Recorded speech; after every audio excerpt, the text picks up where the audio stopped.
Hello everyone, I am Sanoj Kumar, nursing tutor. Welcome to my channel Nursing Patient for Care. Last videos में मैंने root of drug administration का definition, ठीक है, और drug के क्या क्या प्रॉपर्टीज़ को ध्यान में रखना होता है, पेशेंट के क्या क्या रिक्वायरमेंट्स और सिचुएशन को देखना होता है, उसके ऊपर डिस्कशन किया था। नेक्स्ट उसके बाद हम लोगों ने रूट्स और इसके क्लासिफिकेशन को देखे थे, जिसमें लोकल रूट मैंने ख़त्म कर दिया है लास्ट वीडियोज़ में। आज का जो हमारा टॉपिक है वो है आपका systemic route of drug administration. ठीक है, लोकल और सिस्टमिक के बीच में क्या अंतर है मैंने सिंपली बताया था कि लोकल रूट से जो हम दवाई एडमिनिस्ट्रेट करेंगे वो आपका एक लोकलाइज जगह पे क्या करेगा, अपना फार्माकोलॉजिकल एक्शन दिखाएगा। ठीक है, और इसको हम लोग क्या करते हैं, लोकली अप्लाई करते हैं। सिस्टमिक के केस में आप किसी भी रूट से ड्रग को दे रहे हो, लेकिन वो ड्रग कहाँ जा रहा है, आपका ब्लड सर्कुलेशन में। ठीक है, तो systemic route of drug administration को आज हम लोग देखेंगे। ठीक है, लोकल को मैंने अच्छे से डिस्कशन कर दिया है। अगर आप लोग को ये वीडियो देखना है तो मैं लिंक डिस्क्रिप्शन में दे दिया हूँ, आप लोग वहाँ जाके देख सकते हैं। ठीक है, अब हम जाते हैं systemic route of drug administration. ठीक है, सबसे पहले यहाँ दिया हुआ है systemic route of drug administration. ठीक है, इसको पहले डिफाइन करते हैं। Drug administrate by this route enter the blood and produce systemic effects. Okay, इसमें क्या कर रहा है, ओवरऑल आप जिस भी रूट को अपना रहे हो, कहाँ पे ड्रग इंटर कर रहा है, आपका ब्लड में। ठीक है, आपका ब्लड में इंटर कर रहा है और प्रोड्यूस सिस्टमिक इफेक्ट्स। ठीक है, देन फिर उसका आपको इफेक्ट्स देखने को मिल रहा है। अब जिस पर्पज़ के लिए ले रहे हो उस पर्पज़ को वो क्या कर रहा है, ट्रीट कर रहा है।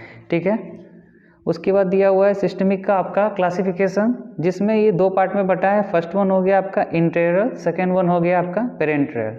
ठीक है, तो पेरेंट्रल रूट को हम लोग नेक्स्ट लेक्चर में देखेंगे। अभी जो हम लोग बात करेंगे वो है आपका इंटेरल रूट में oral route of drug administration. ठीक है, oral route of drug administration. ठीक है, ऐसा ड्रग एडमिनिस्ट्रेशन जिसको आप लोग ओरल कैविटी के थ्रू ले रहे हो। Okay,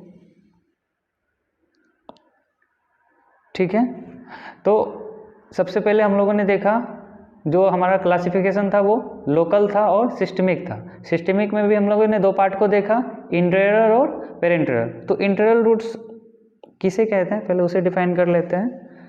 the enteral routes of administration are those in which the drug is absorb from the gastrointestinal tract. ठीक है, इस रूट में क्या हो रहा है, इंटरनल रूट्स में आप ड्रग को क्या कर रहे हो, एडमिनिस्ट्रेट कर रहे हो, और उसका एब्जॉर्प्शन कहाँ पे हो रहा है, आपका गैस्ट्रोइंटेस्टाइनल ट्रैक्ट में। ठीक है, हम लोग फिगर से समझते हैं। ठीक है, आपने ये टेबलेट लिया। ठीक है, टेबलेट आपका ओरल के रूट के थ्रू लिया।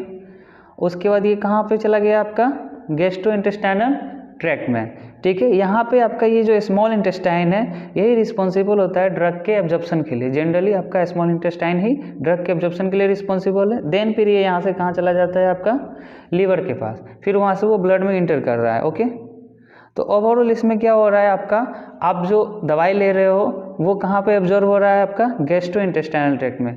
एक्चुअली में अगर दवाई हम लोग ले रहे हैं और वो गैस्ट्रोइंटेस्टाइनल ट्रैक्ट में फिर आपका लीवर में जा रहा है, तो इसमें क्या लग रहा है आपको, टाइम।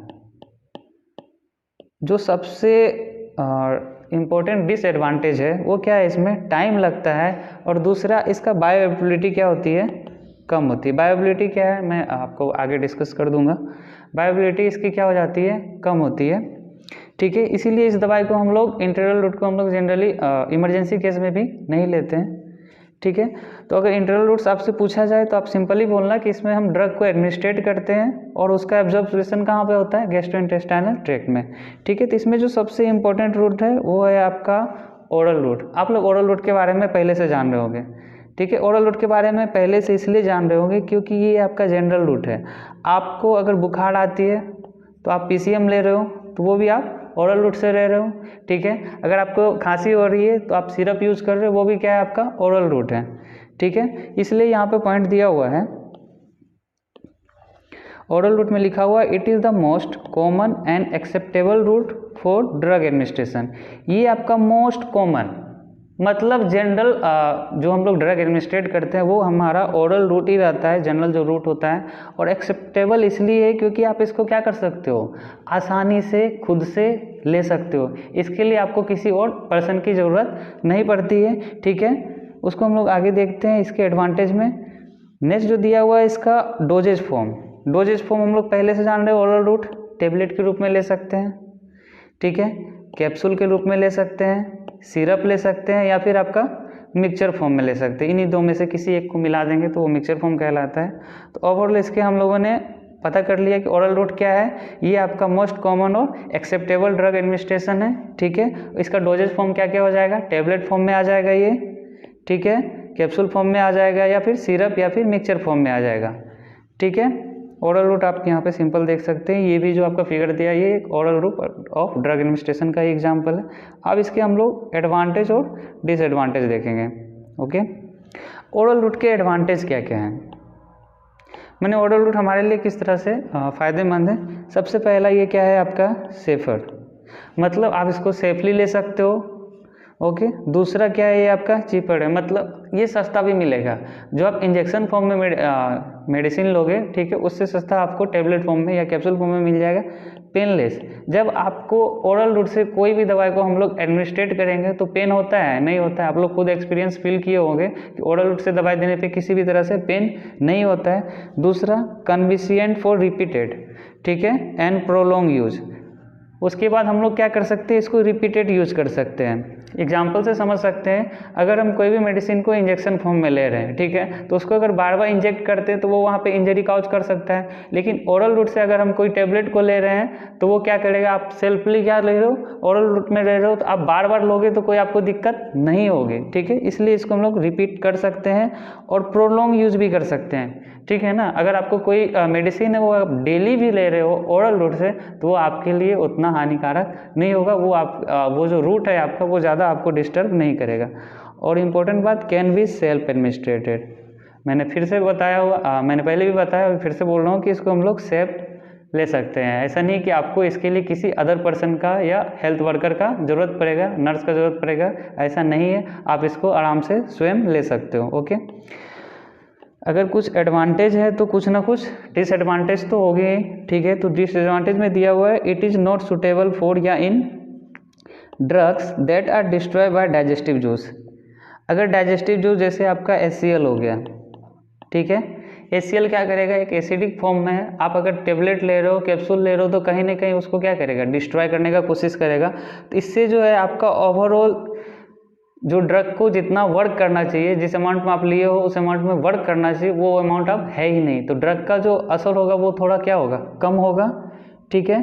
अगर उसको क्या कर दिया, हमारा जो डाइजेस्टिव जूस है वो उसको क्या करेगा, डिस्ट्रॉय कर देगा। दूसरा अनकॉन्शियस, ठीक है। अगर पेशेंट क्या है, अनकॉन्शियस है, बेहोश है, तो उस अवस्था में हम लोग oral route of drug administration नहीं दे सकते हैं। अनकोऑपरेटिव, मैंने लास्ट लेक्चर में भी बताया होगा, अगर मेरा पेशेंट मेंटल केस का है, मतलब हमें कोऑपरेट नहीं कर रहा है, तो आप उसे कोई भी मेडिसिन दोगे उसको क्या लगेगा, वो पॉइजन दे रहे हो। वो क्या करेगा, आपके सामने तो वो ओरल रूट से ले लेगा, मतलब यहाँ पे मेडिसिन ले रही है, लेकिन वो जाके फिर क्या करेगा, बाहर उसे फेंक देगा। तो दवाई क्या होगा, बॉडी के अंदर इंटर ही नहीं करेगा, जिसके कारण उसका कोई असर उस पर होगा ही नहीं। तो अनकोऑपरेटिव पेशेंट में भी हम लोग क्या करते हैं, ओरल रूट एडमिनिस्ट्रेशन नहीं करते हैं। उसके बाद दिया वो अनरिलायबल पेशेंट, ठीक है, आपके घर के किसी सदस्य को अगर आप ओरल रूट से दे रहे हो और वो सदस्य क्या क्या है, आप पे ट्रस्ट नहीं है, किसी भी तरह का ट्रस्ट नहीं है, तो वो फिर ओरल रूट से दवाई आपको नहीं लेगा। मतलब उसमें क्या होता है कि आपको लगता है कि हम ड्रग एडमिनिस्ट्रेट कर दिए, लेकिन वो जो पेशेंट है वो ड्रग को क्या करता है, बॉडी से बाहर कर देता है, जिसके कारण उस पर उस दवाई का कोई असर नहीं होगा। And not suitable for emergency use, ये सबसे इंपॉर्टेंट पॉइंट है। मैंने आपको बताया कि इसका रूट ऑफ मैकेनिज्म क्या है, ठीक है। फिगर के माध्यम से हम लोगों ने यहाँ पे देखा था कि हम लोग ओरली इसको इंटेक कर रहे हैं और वो फिर कहाँ जा रहा है, आपका गैस्ट्रोइंटेस्टाइनल ट्रैक्ट में, देन फिर वो आपका स्मॉल इंटेस्टाइन से एब्जॉर्ब होकर लीवर के पास जा रहा है। ओवरऑल यहाँ पे हमको क्या लग रहा है, टाइम कंज्यूम हो रहा है, हमारा टाइम क्या है, कंज्यूम हो रहा है, ठीक है। तो हमारा अगर टाइम कंज्यूम होगा तो इसको हम लोग इमरजेंसी में अप्लाई नहीं कर सकते हैं, ठीक है। तो नेक्स्ट जो हम लोग लेक्चर है उसमें हम लोग सबनिगुअल और रेक्टल रूट को देखेंगे। आप लोग अगर मेरे चैनल पर नए हो तो सब्सक्राइब करना ना भूलें। मिलते हैं हम लोग नेक्स्ट वीडियोज़ में। Thank you.